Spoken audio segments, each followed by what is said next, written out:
Elle lit Anna Karénine. Elle lit, lentement, formant les mots avec ses lèvres. Le livre semble difficile. C'est une jeune femme avec 2 enfants en bas âge accrochés à ses jambes. Elle est enceinte. Je vous soumets ma candidature pour un poste de chercheur. Je sais bien que la recherche, c'est très compliqué, mais si je peux me permettre, je vais quand même vous expliquer ma manière de voir les choses. Tous les chercheurs que je connais, ils se donnent des grands airs avec leurs blouses blanches et leurs petits schémas.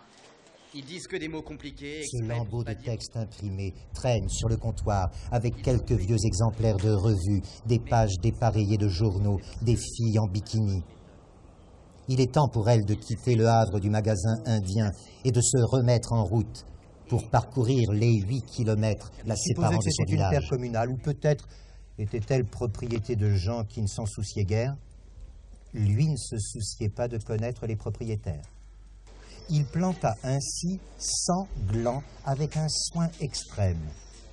Depuis 3 ans, il plantait des arbres dans cette solitude. Si vous pouviez vous asseoir, dis-je. Elle s'assit gauchement. Bon, maintenant, si vous pouviez lever les bras en l'air, dis-je. Jusqu'ici, c'est relativement simple, n'est-ce pas, dit-elle. Je ne sais pas trop ce qui se tramait, mais une chose est sûre, j'y mettais du mien. Cela aurait été tellement plus simple encore de lui prendre gentiment son livre et de lui dire adieu et bonne route. Mais tout cela, c'était de l'histoire ancienne maintenant, comme la grammaire d'une langue oubliée. C'est pas mal comme ça, dit-elle, et elle sourit. Je suis mort. Le souffle écorche mes poumons.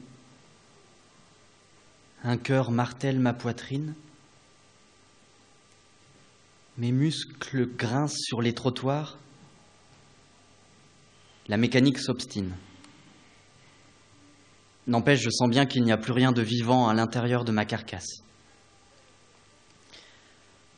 Je suis mort il y a quelques jours, un matin blanc, comme tous les autres.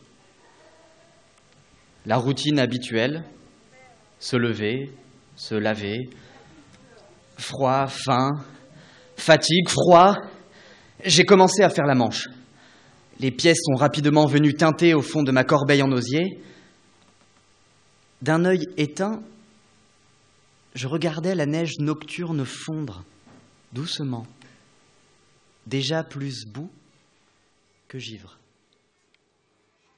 Ça bouge encore.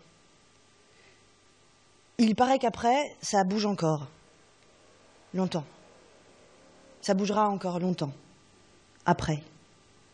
Une fois que c'est plus là. Une fois que c'est plus fixé au corps. Ça bouge tout seul. Tant que c'est pas mort. Tant que c'est pas mort, ça bouge encore. Tant que la vie reste là, ça bouge. Ça respire alors. Tant que c'est pas mort. Bousculée par la foule, elle s'immobilise, la bouche ouverte comme figée dans du plâtre, enveloppée de nuages de poussière, rebondissant sur ses pneus géants. L'énorme véhicule emportant Steph poursuit sa route jusqu'à l'autre bout du pont.